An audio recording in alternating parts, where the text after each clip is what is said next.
Langit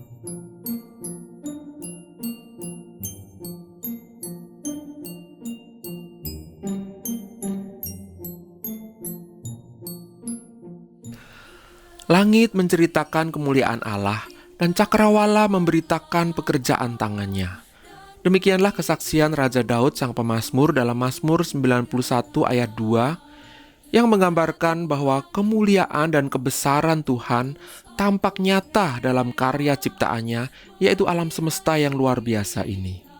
Jika kita mau mengambil waktu sejenak untuk sungguh-sungguh memperhatikan alam ini dan merenungkannya, maka tidak ada hal lain yang akan muncul dari hati kita selain rasa syukur yang dalam dan dorongan yang kuat untuk memuji Tuhan dengan segenap jiwa kita.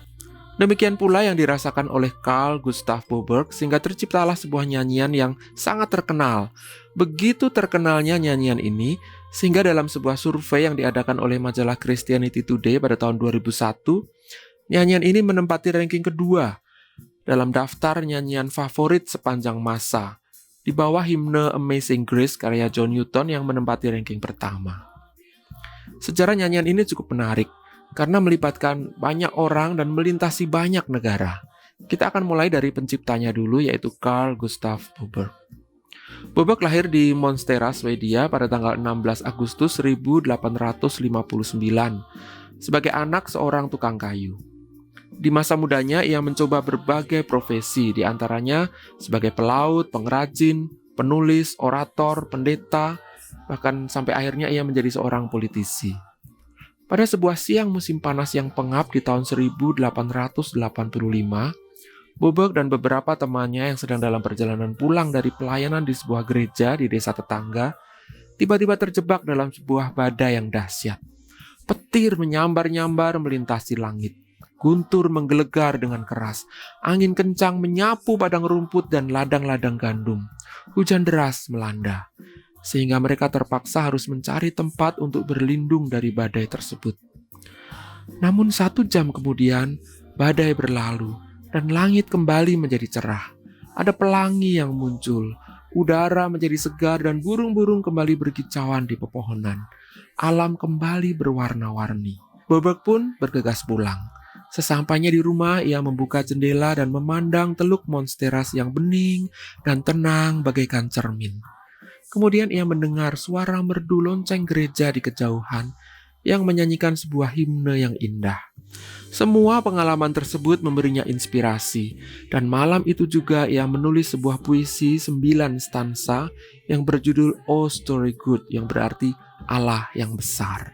Beberapa bulan kemudian, tepatnya pada tanggal 13 Maret 1886, puisi Boberg ini dimuat dalam sebuah surat kabar setempat. Dan selama beberapa tahun kemudian, puisi ini tetap hanya menjadi sebuah puisi. Sampai pada tahun 1888, seseorang memasangkan puisi ini dengan sebuah lagu rakyat kuno Swedia dan mulai menyanyikannya di gereja. Kurang jelas apakah orang itu adalah Boberg sendiri atau orang lain.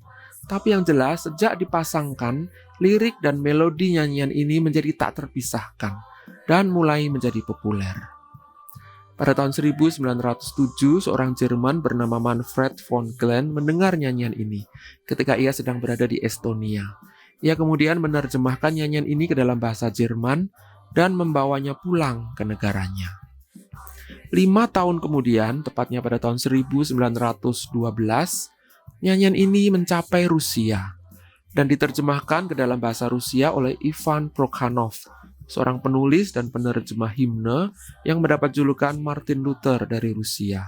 Dan akhirnya pada tahun 1925 di Amerika, muncul terjemahan pertama nyanyian ini dalam bahasa Inggris yang dilakukan oleh E. Gustav Johnson, seorang pengajar di North Park College, Illinois. Namun demikian, yang menjadi populer sampai sekarang bukan nyanyian yang diterjemahkan oleh Johnson ini. Juga bukan nyanyian dalam bahasa Rusia yang diterjemahkan oleh Prokhanov, atau nyanyian dalam bahasa Jerman yang diterjemahkan oleh von Glen, atau bahkan nyanyian dalam bahasa aslinya, Swedia, yang ditulis oleh Boberg. Melainkan nyanyian dalam bahasa Inggris yang diterjemahkan oleh seseorang yang lain yang bernama Stuart K. Hine, seorang misionari Metodis dari Inggris. Haydn pertama kali mendengar versi Rusia dari nyanyian ini pada tahun 1931 ketika ia sedang berada di Ukraina. Ia begitu tersentuh akan nyanyian ini sehingga ia terinspirasi untuk menulis parafrase dari nyanyian ini. Parafrase artinya ia tidak menerjemahkan nyanyian ini secara langsung, melainkan ia menulis lirik lain yang maknanya dekat dengan lirik aslinya. Awalnya ia hanya menulis 3 bait. Namun beberapa tahun kemudian ia menambahkan 1 bait lagi sehingga menjadi 4 bait. Dan pada tahun 1949 terbitlah nyanyian berjudul How Great Thou Art yang akhirnya menjadi sangat populer dan diterjemahkan ke dalam berbagai bahasa lain. Ada beberapa versi terjemahan nyanyian ini dalam bahasa Indonesia. Salah satunya adalah terjemahan E.L. Pohan Siahaan pada tahun 1968 yang dimuat dalam Kidung Jemaat nomor 64 dengan judul Bila Kulihat Bintang Gemerlapan. Dalam catatan kecil di buku Kidung Jemaat hanya tertulis nama Carl Gustav Boberg sebagai penulis aslinya dan tidak ada nama Stuart K. Hine. Namun kemungkinan besar E.L. Pohan Siahaan menerjemahkan nyanyian ini dari syair Stuart K. Hine. Pertama, karena hanya ada 3 bait saja dan bukan 9 bait seperti puisi asli Boberg. Dan kedua, karena kata-katanya memang lebih mirip dengan syair karangan Stuart K. Hine daripada puisi asli Boberg. Bait pertama nyanyian ini merupakan rangkuman dari puisi asli karya Boberg yang berisi banyak deskripsi mengenai kemuliaan dan kebesaran Tuhan dalam alam semesta. Namun di sini Hine hanya menyebutkan 2 hal saja yang mewakilinya, dan keduanya kita cerna melalui 2 panca indera kita, yaitu penglihatan dan pendengaran. I see the stars, kita melihat bintang-bintang yang gemerlapan. Dan I hear the rolling thunder, kita mendengar bunyi guruh yang riuh rendah. Ketika kita memikirkan dan merenungkan alam semesta ciptaan Tuhan ini, kita menjadi takjub dan heran. Dalam bait kedua, Hine masih melanjutkan kekagumannya akan alam semesta ini. Namun E.L. Pohan tidak menerjemahkan bait ini dan langsung melanjutkannya ke bait ketiga. Karena itu jumlah bait nyanyian ini dalam bahasa Indonesia hanya 3 saja, bukan 4 seperti nyanyian karangan Hine. Dalam bait ketiga yang menjadi bait kedua versi Indonesia, kita diajak untuk mengalihkan rasa takjub kita dari alam semesta ini kepada karya penebusan di dalam Kristus, Anak Allah yang tunggal, yang telah mencurahkan darahnya di kayu salib dan mati untuk menanggung dosa-dosa kita. Ketika kita merenungkan pemberian yang besar ini, kita pun merasa takjub dan memuji Tuhan. Dan akhirnya dalam bait terakhir kita diajak untuk membayangkan ketika Kristus yang telah bangkit itu kelak datang kembali dalam sorak penuh kemenangan. Betapa besar sukacita kita ketika melihat Dia yang kita rindukan dan kita harapkan. Dan pada saat itu kita akan tersungkur dengan penuh hormat kepada Dia yang besar itu. Refren nyanyian ini mengajak jiwa kita untuk menyanyi, memuji Allah Juru Selamat kita, dan berseru, sungguh besar Kau Allahku, how great Thou art. Jika kita memperhatikan melodi nyanyian ini, ada hal yang cukup menarik di dalamnya. Di bagian awal, yaitu 4 baris pertama baitnya, hanya digunakan 4 nada saja yang diulang-ulang, yaitu nada mi, fa, sol, dan la. Jangkauan nada yang terbatas ini menolong kita untuk masuk dalam suasana meditatif.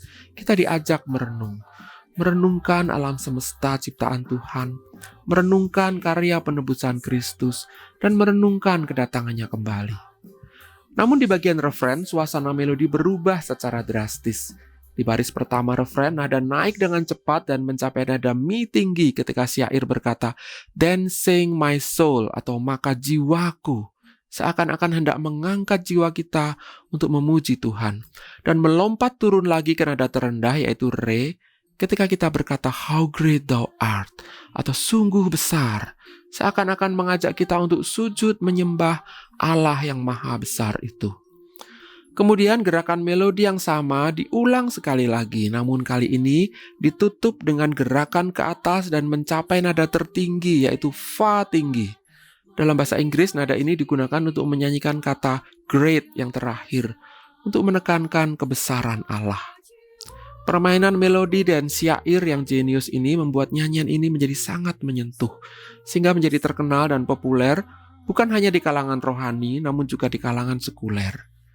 Di kalangan rohani, nyanyian ini terkenal ketika dinyanyikan oleh George Beverly Shea, seorang Amerika kelahiran Kanada yang menjadi bagian dari Crusades yang diadakan oleh Billy Graham sekitar tahun 1950-an.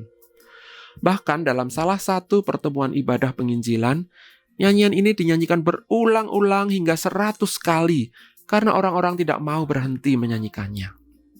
Di kalangan sekuler, banyak penyanyi pop yang menyanyikan nyanyian ini, mulai dari Elvis Presley hingga Carrie Underwood. Saat ini, ketika kita menyanyikan lagi nyanyian ini, mari kita merenungkan kembali betapa besar Allah kita. Mari kita nyatakan rasa takjub dan heran kita, dan memuji Dia dengan segenap hati dan jiwa kita. Sungguh besar Kau Allahku.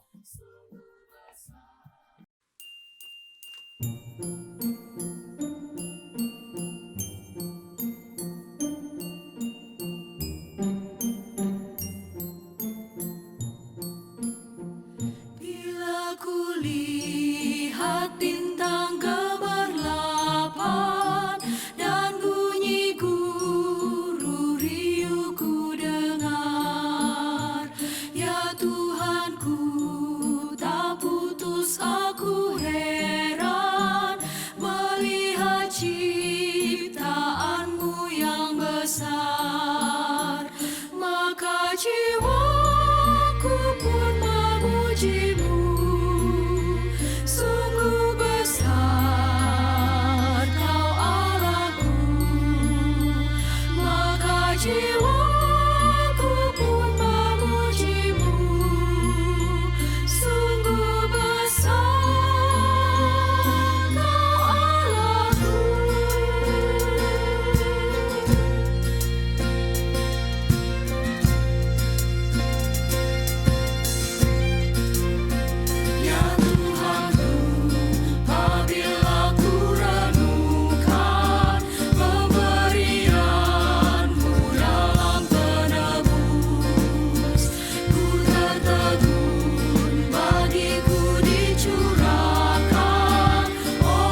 Sahabat, mari dukung pelayanan dan pekabaran Injil melalui YKB dengan membagikan link acara ini kepada sebanyak mungkin orang. Dukungan juga dapat saudara lakukan dengan mentransfer dukungan finansial ke rekening BCA ke nomor 450 305 2990 450 305 2990 atas nama Yayasan Komunikasi Bersama.